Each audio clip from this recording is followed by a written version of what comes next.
They don't know how to take advantage of this moment. Hey, we can do it. No different than, hey, we bought up some golfers for the Live Golf League. Hey, you know what? America and Americans, they're so stupid. Caitlin Clark versus the WNBA. A showdown of talent, respect, and fair play. On one side, a rising rookie star. On the other, a league trying to retain its brightest talent. Who will come out ahead in this battle that has ESPN buzzing? Before we dive deeper, a quick favor, if you enjoy this content, please hit the like button and subscribe.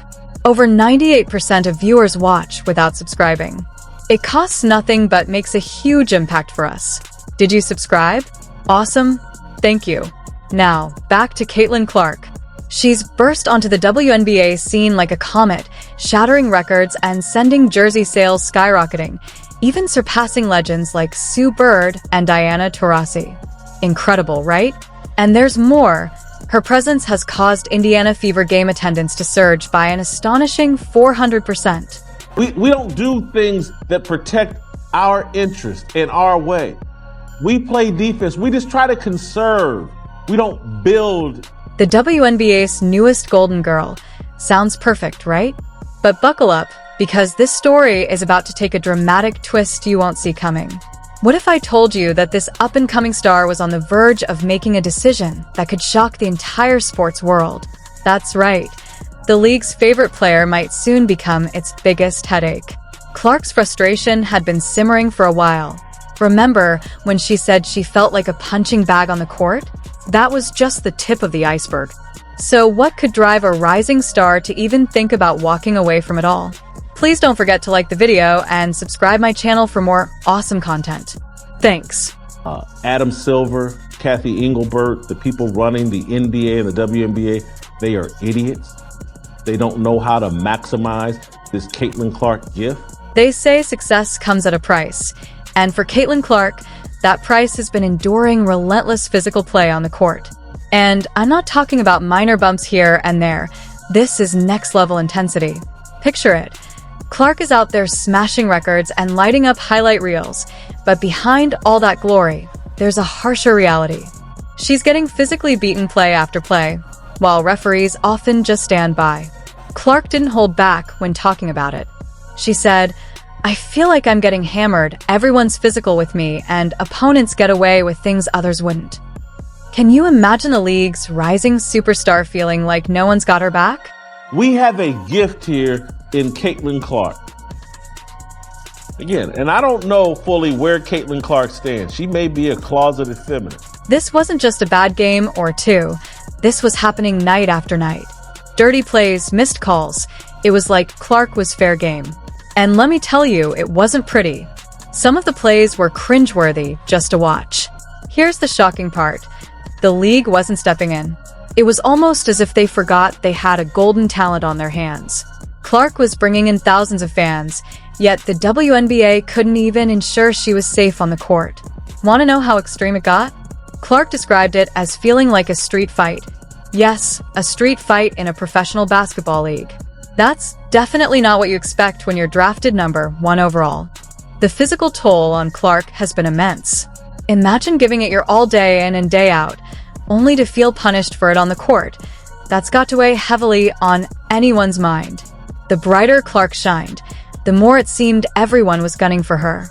Opponents targeted her, referees looked the other way, and the league?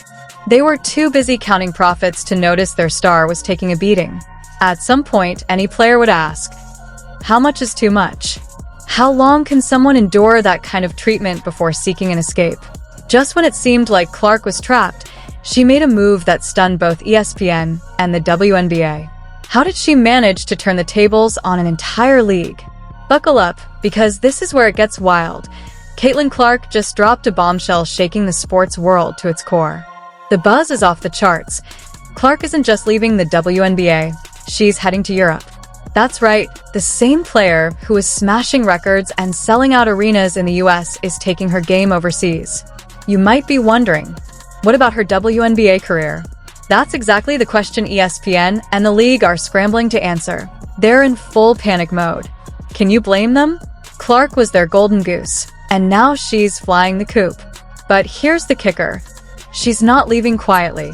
Clark just secured a massive $28 million deal with Nike, an 8-year contract complete with her own signature shoe. That's more than many WNBA players earn in their entire careers. ESPN's reaction? Complete meltdown. ESPN is now scrambling to figure out how to fill the massive Caitlin Clark-shaped hole in their coverage. As for the WNBA, they're probably kicking themselves for not doing more to keep her satisfied. Remember how Clark felt like a punching bag on the court? Well, she found a way to punch back by signing with a European team. Her message is clear: if you don't treat me right, someone else will. This move isn't just about money, it's about respect and fair play. Clark is showing that players should prioritize their well-being and career satisfaction, and if a league fails to value them, there are always other options. The irony? ESPN and the WNBA are suddenly acting like they care now that Clark's leaving for Europe, as if they hadn't noticed all along. The WNBA had a golden ticket in Clark, and just watched it slip away. Her departure is exposing deep issues in the league: player treatment, officiating, and more. Remember how Clark felt like a punching bag on the court? Now everyone's asking why the league didn't do more to protect their star. Things get even more complicated. Some are claiming Clark's popularity was tied to her race, suggesting she received special treatment because of her skin color. Clark has been clear: her success is the result of hard work, not race. Meanwhile, ESPN is in full meltdown, realizing they may have just lost their biggest draw for women's basketball. Imagine being the network meant to cover the WNBA, only to see your star now dominating the game in Europe. Talk about a shock. Scheduling chaos aside, Clark's decision isn't just about her. It's sending shockwaves through the entire league. Other players are watching closely, and you can bet they're taking notes. If the WNBA's top star felt she had to leave to get fair treatment, what does that say about the league as a whole? This situation is forcing the WNBA to face reality. They can't rely solely on the star power of their players. They actually need to take care of them. That means better officiating, fairer treatment, and maybe even improved pay. Clark's exit could be the wake-up call the league desperately needed. Here's the wildest part: this crisis might actually save women's basketball. The WNBA is being forced to confront its issues head-on. They can't ignore them anymore. Not when their biggest star just walked away. The future of women's basketball?